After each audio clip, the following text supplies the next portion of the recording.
Hello, hello, hello. Welcome back to another Marvel Snap video. In this video, we're looking at 10 decks that are dominating the meta or have high win rate, just kind of meta decks that are doing really well this week. It's kind of, I could put all 10 with different versions of like Zabu, Silky, or Darkhawk type stuff, but we just went down, untapped GG, picked the best performing decks, and put them in here with a couple of ones from good players that are posting very good win-loss ratios for their deck. Like this is probably the memeiest, funniest, memeiest worst deck possibly in the ratio. But I wanted to put it in here because it's fun to play and cool. So the first one, wait, before we get into the deck, don't forget to leave a like, comment, and subscribe to the video. And let's get back to the decks. So the first one is a KM Best, like a buff deck. It's probably the worst of the list because there is a lot of really good meta decks in here, but it's fun. It's got Thanos, it's got Galactus in here, Lady Deathstrike if you've got or you need to get some wins with a weekend mission. The idea is you kind of buff up some boys. You've got Forge, you've got Nakia. You can get to what is it? 11 power Galactus, and then slam that down. It's pretty good. You can get Deathstrike pretty big. 6 power Deathstrike does alright.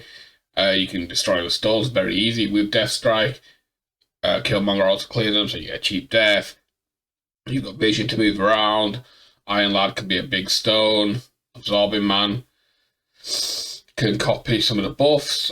It's a fun deck. It's a fun deck. It's not the best because it'd probably be better without Lady Deathstrike, I'm just going to say. But it's still good. Next up's the Patriot list. I just did a video on this yesterday. And my god, this deck performed so well for me. It was incredible. I always love playing Patriot. So whenever there's a buff that can buff up the Patriot list, always have to do a video on it. Because, quite frankly, it's a very simple deck. It's like you don't really think much. You don't care what the opponent's doing. It's one of those decks where you just play your game. And outside of having to play around Enchantress, there's not really much else to do. Obviously, you could play around like Killmonger, depending on the location. Shang-Chi, depending on the locations. You got to be a bit careful on that.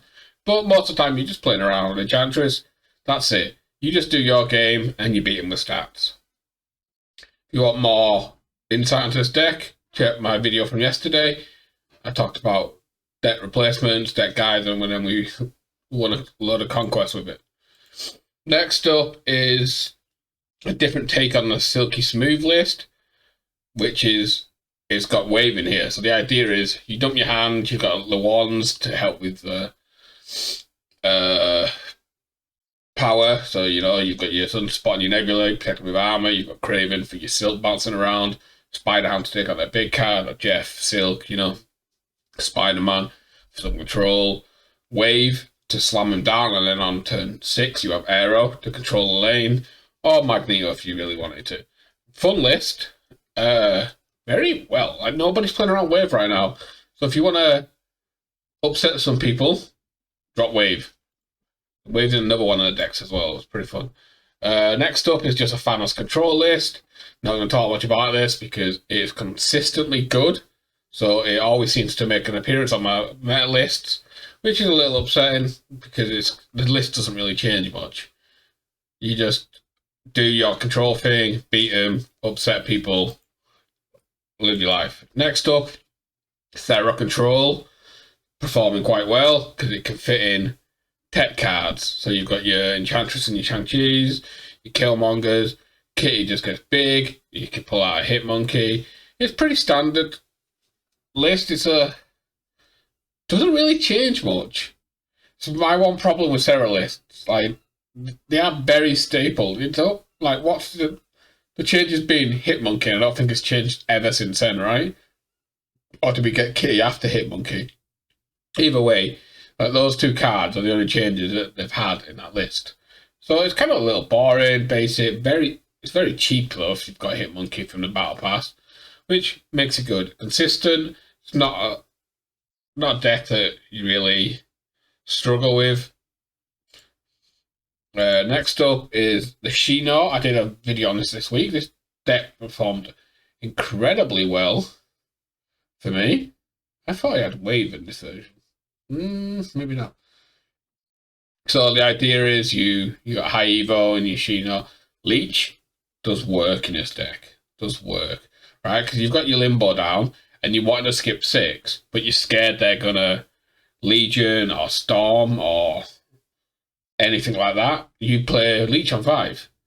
Like their game plan goes out unless they top deck a card to ruin you. It gives you the flexibility to skip turn 6 then if you've leeched them, which is fantastic. Next up, we have just a basic stature list. Dark Orc stature. It's not what's called the good card list. But we're not... Lynn, get out of there!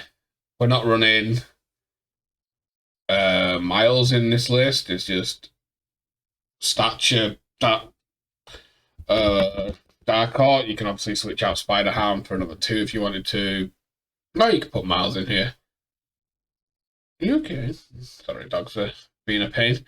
It's a fun list. I love playing some stature lists. I can't wait for Silver Samurai. There's another way to trigger stature because you could just run like Dakin in here or stuff like that so that you have a reliable card for you to discard, which could be fun. Or maybe X23 even, just stick that in there. Should be good. Where we are? High Evo. This is just a basic High Evo deck. It's got Rogue to deal with ongoing stuff. I hate facing Rogue, especially when I was playing a lot of Dark Orc. It kind of upsets you not to be able to play it early. Obviously, you can still let Luke Cage if they're playing that stuff. And stuff like that. It's pretty good. Maybe stick... I was going to say I'd stick an armor in here, but I don't know what you'd stick an armor in. Maybe for Wasp. I feel like Wasp kind of fell off a little bit. I'd probably swap Wasp for armor. Maybe. I don't know. Wasp is nice. Or you could get rid of the Rogue. If you're not getting much value out of the Rogue, swap it for an armor. Protect your wands. But yeah, pretty good. Standard High Evo. And then we're getting onto the best deck in the game. This is a Silky Smooth list. This is Lambie's version, I think, where he's like 16-0 in tournaments at the moment with this list. Pretty standard stuff, you know, you get your Craven and you bounce and Silk around with Kitty. Angela gets pretty big, Spider-Man for some control, Shang-Chi, more control. Captain Marvel, huge. Miles is pretty much a 1 in this list because you've got so many movement cards. Legion for some control. Shavaz so you can draw your cards. Fun list. Like the Silk and the Jeff combo. I've been playing this for so long, and now it's in meta. I don't want to play it. Just a me problem. But yeah, I love it. Love Silk's getting some gameplay. Been a big Silk believer since day one. And lastly, I thought I'd put in a negative Surfer deck because it's performing quite well. And what made sure there was Dakin here so you could do your weekend missions. Like your negative and your Dakin. Very good deck. Should have a video on this deck tomorrow for those that haven't done the weekend missions. But this is a deck that you could use to very easily burn through them if you wanted to. It's reliable, it's good. You've pretty much played Surfer. But you've got negative in here for an explosive turn 6, really. But if you don't draw a negative, you're still playing Surfer. So you're still getting a lot of stats out, which makes the deck good. Really fun to play. And that's it for today's video. Don't forget to leave a like, comment, and subscribe. And I'll catch you tomorrow for another video.